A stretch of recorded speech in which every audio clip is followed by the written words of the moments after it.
Bonjour à tous. Aujourd'hui, c'est un peu un événement plutôt exceptionnel. Aujourd'hui, on a cette magnifique Chevrolet Impala, qui est donc une auto que nous avons rentrée pour la vente.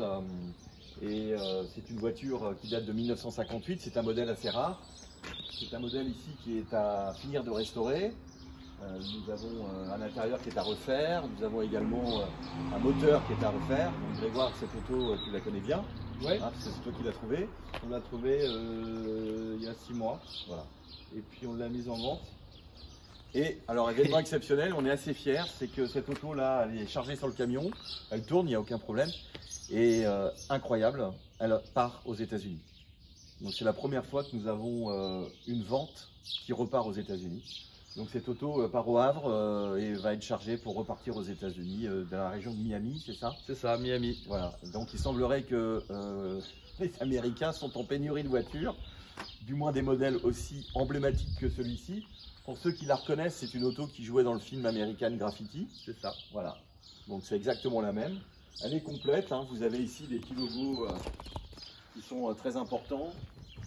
Vous avez des baguettes, vous avez tout. La voiture est absolument complète et vous avez également un intérieur qui est d'origine, qu'il faudra refaire. Donc là, on est assis sur les ressorts. Le volant est le modèle d'origine. La voiture est absolument conforme à son origine. Il n'y a absolument aucune bidouille. Et tout est opérationnel sur cette voiture. Il y a juste à finir de la restaurer, la mécanique et également la sellerie.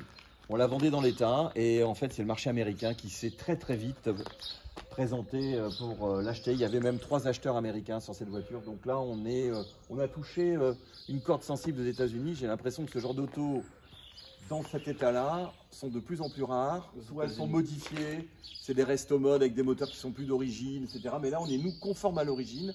Et il y a encore des amateurs aux États-Unis qui veulent des autos comme ça. Et bien voilà, on est très contents. Pardon.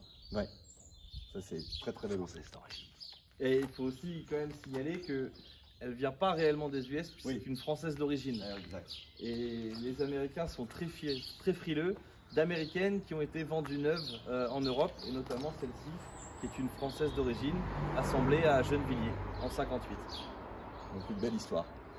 Voilà, on voulait partager avec vous ce petit moment un peu exceptionnel et on va lui dire au revoir et peut-être qu'on aura des nouvelles un jour directement des États-Unis. Merci et à très bientôt.